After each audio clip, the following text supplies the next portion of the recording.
আপনারা জানেন সৌদি আরবে এখন সিনেমা হল, মহিলাদের গাড়ির ড্রাইভিং, ওপেনলি গানের কনসার্ট, ভারত থেকে নায়ক নায়িকা নিয়ে গিয়ে রিয়াদে গানের কনসার্ট, তারপরে হোলির অনুষ্ঠান, এগুলো এখন সৌদি আরবের অহরহ বিষয়। এটা জানেন না? অথচ আপনারা খেয়াল করলে দেখবেন যে সৌদি আরবের যারা বাদশাহ বা বাদশাহের যারা ছেলে মোহাম্মদ বিন সালমান বা মালিক সালমান, তাদের ক্ষেত্রে খেয়াল করলে দেখবেন যে আপনারা তাদের মালিক সালমানের স্ত্রীর ছবি আপনারা কোনোদিন দেখতে পাবেন না কোনো ভিডিওতে, কোনো কিছুতে, বা তার ছেলের স্ত্রীর ছবি, মোহাম্মদ বিন সালমানের স্ত্রীর ছবি, কোথাও সে মোহাম্মদ বিন সালমানের সাথে যাচ্ছে, এরকম কোনো ছবি খুব কম পাবেন। তার মানে আমি এরকমও জানি দুবাইয়ের কিছু বাদশাহ আছে যাদের স্ত্রীদের ছবি তাদের পাসপোর্টে পর্যন্ত নাই, তারা রাষ্ট্রীয় ক্ষমতায় পাসপোর্টও তৈরি করেছে ছবি ছাড়া। তার মানে তারা পারিবারিকভাবে পর্দা, কথা বলে না, তারা পারিবারিকভাবে পর্দা মানে, কিন্তু জনগণ মানতে চায় না। হাজার হাজার লক্ষ লক্ষ যুবক ইউরোপ আমেরিকা থেকে পড়ে এসেছে, লক্ষ লক্ষ যুবক যুবতী ইউরোপ আমেরিকা থেকে পড়ে সৌদি আরবে ঢুকছে, তারা পরিবর্তন চায়, তারা কনসার্ট চায়। শুধু বাংলাদেশের মহিলারা হিন্দি সিরিয়ালের ভক্ত, এ কথা ভুল। সৌদি আরবের মহিলারাও হিন্দি সিরিয়াল, এমন কোনো হিন্দি সিরিয়াল নাই যে হিন্দি সিরিয়ালের আরবি ডাবিং করা হয়নি, এমন কোনো হিন্দি মুভি নাই যে হিন্দি মুভির আরবি ডাবিং করা হয়নি। সৌদি আরবের মহিলারাও ওই হিন্দি সিরিয়াল, হিন্দি মুভিগুলোর ভক্ত, ফুটবল খেলার ভক্ত, তারাও এগুলো দেখে এবং শুনে। জনগণ মানতে চায় না, এই জন্য সরকার টিকতে পারে না। তার মানে হচ্ছে জোরপূর্বক ক্ষমতা দিয়ে ইসলাম কায়েম রাখা যায় না, বরং মানুষকে দাওয়াত দিয়ে মানুষের অন্তর পরিবর্তন করে ইসলাম ঠিক রাখতে হবে। এই জন্য মুসা আলাইহিস সালাম কোনোদিন ফেরাউনকে বলেননি যে আপনার ক্ষমতাটা আমাকে দিয়ে দিন, আর এই জন্য ফেরাউন মুসার বিরুদ্ধে লেগে গেলেন, তা নয়। মুসা আলাইহিস সালাম ফেরাউনকে এটাই বলেছেন, আপনি থাকেন ক্ষমতায় কিন্তু ইবাদত করেন আল্লাহর। ইব্রাহিম আলাইহিস সালাম কোনোদিন নমরুদকে বলেননি যে আপনি আপনার ক্ষমতাটা আমাকে দিয়ে দিন, ইব্রাহিম আলাইহিস সালাম এটাই বলেছেন, থাকেন ক্ষমতায় কিন্তু মূর্তি পূজা করিয়েন না, সিজদা আল্লাহর করেন। কেননা ইসলাম কোনো সময় রাষ্ট্র ক্ষমতা চায় না, ইসলাম চায় সংশোধন। তিনি রাষ্ট্রনেতা হন, প্রধানমন্ত্রী হন, আর সাধারণ মানুষ হন, সকলের সংশোধন। এটাই হচ্ছে ইসলামের নিয়ম। আর এই জিনিসটাতেই যারা খারিজি তারাও ভুল করেছে, এবং খারিজিদের সাথে আরও একদল মানুষ তারাও ভুল করেছে। তারা মনে করেছে এরা অস্ত্র দিয়ে ক্ষমতা দখল করতে চায়, অতএব আমরা অস্ত্র নয়, আমরা ভোট দিয়ে ক্ষমতা দখল করবো। আছে না নাই? ভোট দিয়ে ক্ষমতা দখল করতে। অথচ তারা জানে না যে 5 বছর পর পর যদি ক্ষমতা চেঞ্জ হয়, এই গণতন্ত্রের মাধ্যমে আমেরিকা, ইসরায়েল তাদের সুযোগ রাখে যে এবার 5 বছর গেল তো, এবার বাংলাদেশে কাকে ক্ষমতায় আনা যায়, এটা তখন আমেরিকা ভাবে। 5 বছর পর একটা চান্স পায় কাকে ক্ষমতায় আনা যায় এবং তার মাধ্যমে কি আদায় করা যায়। বারবার বিপক্ষ পার্টিকে কার্ড দেয় যে আপনাকে যদি ক্ষমতায় আনি তাহলে এটা এটা দিতে হবে। কথা কি বুঝতে পারছেন? তাহলে 5 বছর পর পর ক্ষমতা পরিবর্তনের একটা চান্স কে পায়? গুরুরা পায়। এর জন্যই গণতন্ত্র রাখা। ইসলাম কোনো সময় মানুষকে বলে না, ইসলামে এই থিওরি নাই যে কেউ সরকার ক্ষমতায় গেলে তার ক্ষমতা চেঞ্জ করতে হবে, এই থিওরি নাই। ইসলামের থিওরি হচ্ছে যে ক্ষমতায় গেছে ওকে বলো আপনি ক্ষমতায় থাকেন কিন্তু দেশ চালান ভালোভাবে আল্লাহর নিয়ম অনুযায়ী, আল্লাহর বিধান অনুযায়ী। এটা হলো ইসলামের নিয়ম। এই জন্য দাওয়াতি কাজ করতেন। আহমদ বিন হাম্বল জেলখানায় থেকেছেন, তৎকালীন শাসক কোরআনকে আল্লাহর বাণী মানতে অস্বীকার করেছে, আর কোরআনকে যে আল্লাহর বাণী মানবে না সে কাফের হয়ে যাবে। তারপরেও আহমদ বিন হাম্বল কোনোদিন বলেননি চলো বিদ্রোহ করি। হাজার হাজার লাখ লাখ ছাত্র আহমদ বিন হাম্বলের, কত ছাত্র নেবেন? ইমাম আবু দাউদ ওই জামাই পড়তেন যেই রকম জামা আহমদ বিন হাম্বল পড়তেন। ইমাম আবু দাউদ ওইভাবে হাঁটতেন যেভাবে আহমদ বিন হাম্বল হাঁটতেন। কেননা ইমাম আবু দাউদ বিশ্বাস করতেন যে আহমদ বিন হাম্বলের চাইতে হাদিস বিষয়ে জ্ঞানী পৃথিবীতে কেউ নাই। আর আহমদ বিন হাম্বল যদি হাদিস বিষয়ে সবচেয়ে জ্ঞানী হয় তাহলে আল্লাহ রাসূল বিষয়ে সবচেয়ে জ্ঞানী আহমদ বিন হাম্বল। অতএব আল্লাহ রাসূল কিভাবে চলতেন এই বিষয়ে সবচেয়ে জ্ঞানী আহমদ বিন হাম্বল, আল্লাহ রাসূল কিভাবে খেতেন এই বিষয়ে সবচেয়ে জ্ঞানী আহমদ বিন হাম্বল। তাই আহমদ বিন হাম্বল যখন এভাবে চলে, এভাবে খায়, এভাবে হাঁটে, তা আমি আবু দাউদ আর কি করবো? আমিও আহমদ বিন হাম্বলের মতো চলি, খাই, হাঁটি। এটা হলো ইমাম আহমদ বিন হাম্বলের একজন ছাত্র ইমাম আবু দাউদ। আহমদ বিন হাম্বলের একজন ছাত্র ইমাম বুখারী। এরকম শত শত হাজারো ছাত্র আছে। আহমদ বিন হাম্বল চাইলে বিদ্রোহের ডাক দিলে একদিনই রাজপথে বেরিয়ে আসতো, এরকম হাজারো লাখো ছাত্র আহমদ বিন হাম্বলের ছিল। 10 লক্ষ হাদিসের হাফেজ, কিন্তু তিনি ডাক দেননি। শেখুল ইসলাম ইবনে তাইমিয়া 8 বার জেল খেটেছেন, জেলখানাতেই মারা গেছেন, কিন্তু কোনোদিন বলেননি যে সরকারের বিরুদ্ধে বিদ্রোহ করতে হবে, সরকারের বিরুদ্ধে বিদ্রোহের ডাক দিতে হবে। তিনি চাইলে পারতেন। তিনি যোদ্ধা মানুষ। ইবনে তাইমিয়া রাহিমাহুল্লাহ শুধু লেখক মানুষ নন, শুধু জ্ঞানী পণ্ডিত মানুষ নন।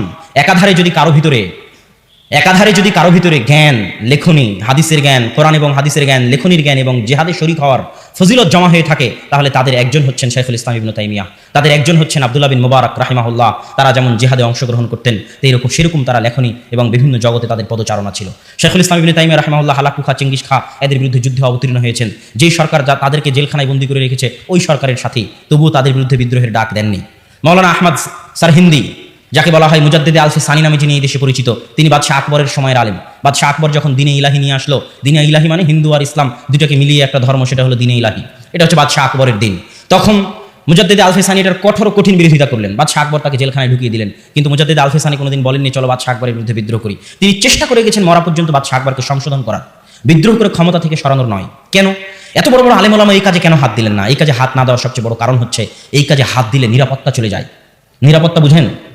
নিরাপত্তা হচ্ছে আসমানের নিচে জমিনের উপর যতগুলো নিয়ামত আছে তার মধ্যে সবচেয়ে বড় নিয়ামত হচ্ছে নিরাপত্তা। আজকে সিরিয়ার মুসলমানদেরকে জিজ্ঞেস করবেন নিরাপত্তার নিয়ামত কাকে বলে।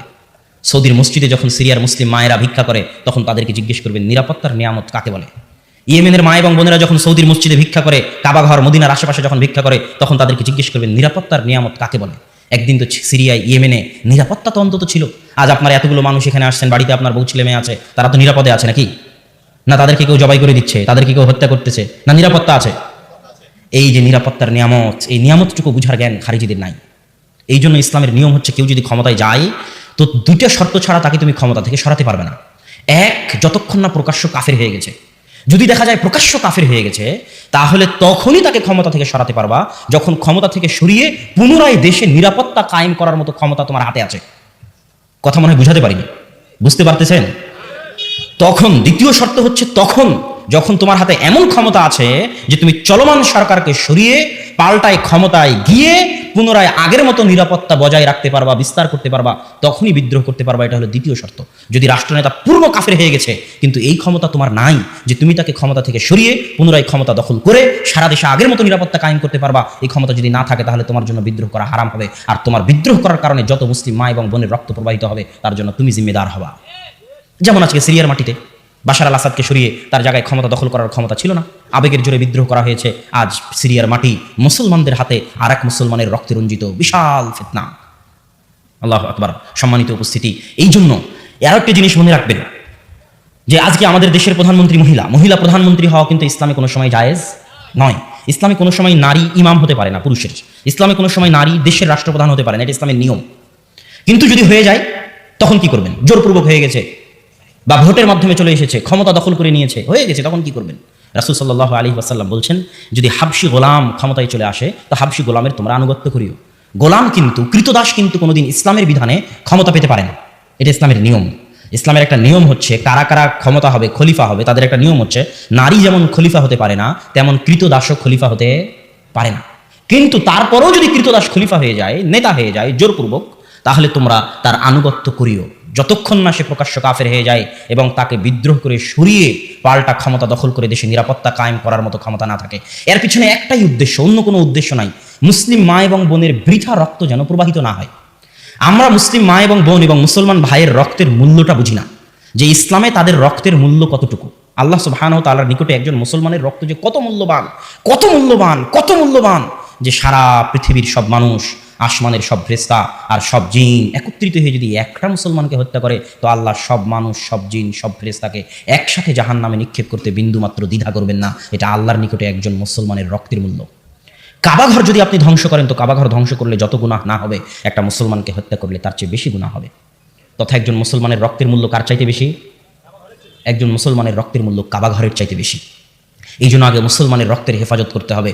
এই জন্য অত সহজে এই জাতীয় খারিজি চিন্তাধারা এগুলোর মধ্যে যাওয়া যাবে না, এগুলো থেকে দূরে থাকতে হবে, বরং সংশোধনের চেষ্টা করতে হবে। আর সংশোধনের চেষ্টার মধ্যেই বরকত আছে। কেমনে সংশোধনের চেষ্টার মধ্যে বরকত আছে? মানুষ হতাশ হয়ে জিজ্ঞেস করে, আমি যখন বক্তব্য দিই এই বিষয়ের উপর, যখন বক্তব্য দিই এই বিষয়ের উপর আমার বিস্তারিত বক্তব্য আছে, ইসলামপুর দিনাজপুর একটা মসজিদে প্রায় 1.5-2 ঘন্টার আলোচনা আছে, মানুষ তখন হতাশ হয়ে জিজ্ঞেস করে, আজকে তাহলে ফিলিস্তিনের কি হবে? আজকে তাহলে মায়ানমার রোহিঙ্গাদের কি হবে? আজকে তাহলে চীনের মুসলমানদের কি হবে? আপনি যখন সবাইকে জঙ্গি বানিয়ে দিলেন, সবাইকে সন্ত্রাসী বানিয়ে দিলেন, তাহলে এই মুসলমানদের রক্ষা করবে কে, বাঁচাবে কে? আমি তাদের উদ্দেশ্য করে বলি যে পৃথিবী থেকে মানুষকে শিক্ষা নিতে হয়। পৃথিবী পরিচালনায় আল্লাহর কিছু নীতি থাকে, সুন্নাতুল্লাহ ফি তাদবিরিল আরজ, আল্লাহর নীতি পৃথিবী পরিচালনায়। যেমন আব্দুর রাজ্জাক বিন ইউসুফের নীতি আছে জামিয়া সালাফিয়া পরিচালনায়। তো কেমনে জানবেন যে জামিয়া সালাফিয়া 3 বছর থাকে, 5 বছর থাকে, 10 বছর থাকে? সে অবশ্যই বলতে পারবে আব্দুর রাজ্জাক বিন ইউসুফ এইভাবে জামিয়া সালাফিয়া চালায়, তাই নয় কি? তাহলে আল্লাহ কিভাবে পৃথিবী চালায় এটা কেমনে জানবেন? 1500, 1000, 2000 বছরের ইতিহাস। ইব্রাহিম আলাইহিস সালামের কাহিনী পড়ুন, আদম আলাইহিস সালামের কাহিনী পড়ুন, ইউসুফ আলাইহিস সালামের কাহিনী পড়ুন, মুসা আলাইহিস সালামের কাহিনী পড়ুন। পৃথিবীর সব ইতিহাস যখন আপনার সামনে চলে আসবে তখন আপনি দেখতে পাবেন যে আল্লাহ পৃথিবী কিভাবে চালায়। এটা আল্লাহর পৃথিবী পরিচালনার নীতিগুলো আপনার সামনে স্পষ্ট হয়ে যাবে। তো আল্লাহর পৃথিবী পরিচালনার নীতি থেকে গত 1500 বছরের ইতিহাসে দেখা যায় যে মুসলমানেরা আজকে যতটা বিপদের সম্মুখীন, এর চাইতে হাজারো গুণ, শতগুণ বিপদের সম্মুখীন ছিল দুটো সময়। এক, যখন ক্রুসেডাররা ফিলিস্তিন দখল করে নিয়েছিল। আজকে যেমন ইসরায়েল ফিলিস্তিন দখল করে আছে বাইতুল মাকদিস, ঠিক ক্রুসেডাররা এরকম বাইতুল মাকদিস দখল করে নিয়েছিল। ওই সময়টা ছিল মুসলমানদের জন্য খুব শোচনীয় সময়। 2, যখন হালাকু খাঁ চেঙ্গিস খাঁ মুসলমানদের মাথা কেটে মিনার তৈরি করতো বাগদাদের মতো উন্নত শহরকে একদিনে বিরান মরুভূমি বানিয়ে দিয়েছিল। ওই আব্বাসী খেলাফতের রাজধানী ছিল বাগদাদ। অত উন্নত শহর তৎকালীন যুগে ইউরোপ কোনোদিন কল্পনাও করতে পারে না, আজকের বিশ্ব কল্পনা করতে পারে না। এত উন্নত শহর ছিল বাগদাদ। সেই বাগদাদকে একদিনে বিরান মরুভূমি বানিয়ে দিয়েছে হালাকু খা চেঙ্গিস খাঁ, আর মুসলমানদের মাথা কেটে মিনার তৈরি করেছে। সেই হৃদয় বিদারক ইতিহাসগুলো পড়ে দেখুন।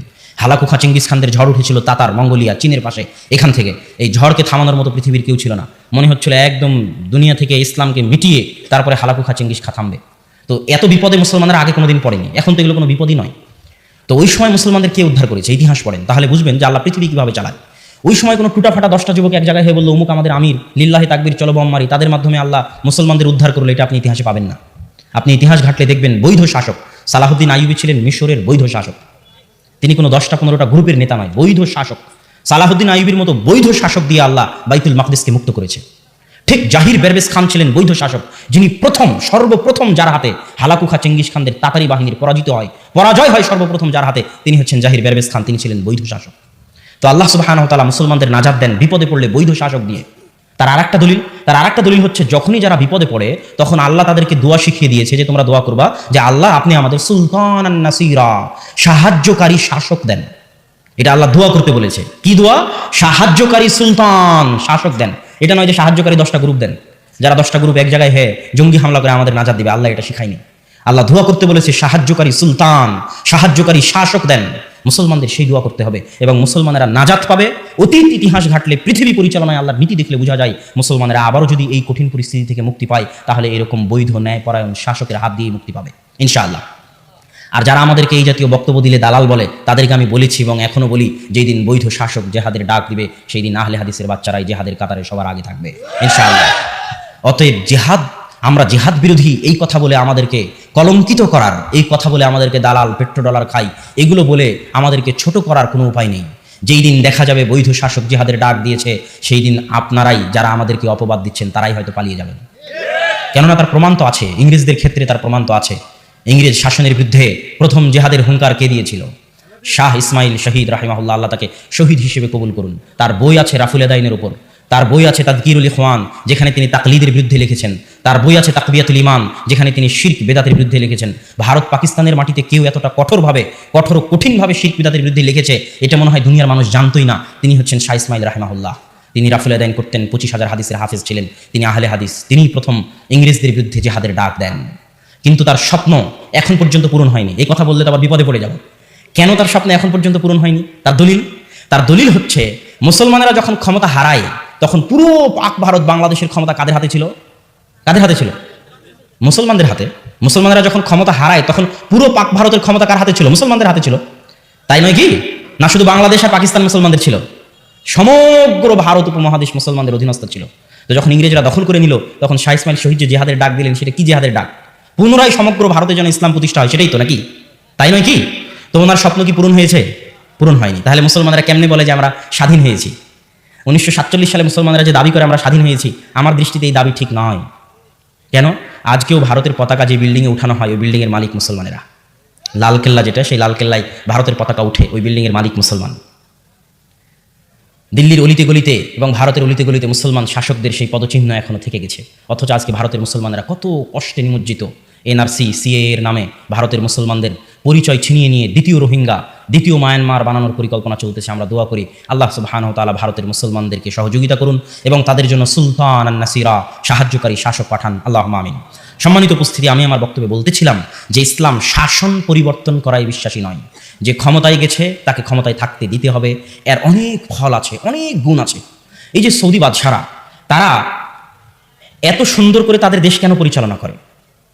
বা যারা দুবাইয়ের বাদশা, তারা এত সুন্দর করে কেন দেশ পরিচালনা করে? তারা জানে যে বংশ পর খরচ করেছিলাম তা আগে আদায় করি, 5 বছর পর তো চলে যেতে হবে, তখন সারা দেশ লুটে পেটে খেয়ে নিবে। এই জন্য গণতন্ত্র বাংলাদেশের যত ক্ষতি করেছে পৃথিবীর আর অন্য কোনো দেশের তত ক্ষতি করতে পারেনি। কেন? বাংলাদেশের বয়স তো আর কম হলো না। কোথায় 1971 আর কোথায় 2019, 2020। তো সেখানে যখন বাংলাদেশ স্বাধীন হয় তখন মালয়েশিয়া বাংলাদেশের চেয়ে দরিদ্র দেশ ছিল। আজ মালয়েশিয়া কোথায় পৌঁছে গেছে? আর বাংলাদেশ এখনো মনে করতেছে যে বাংলাদেশের উন্নতি হচ্ছে গার্মেন্টসগুলো, বাংলাদেশের উন্নতি হচ্ছে পদ্মা সেতু, রাস্তাঘাট। এই জিনিসটা বাংলাদেশের মানুষ কেন বুঝে না আমি বুঝি না। অবকাঠামোগত উন্নয়ন কোনোদিন উন্নয়ন নয়।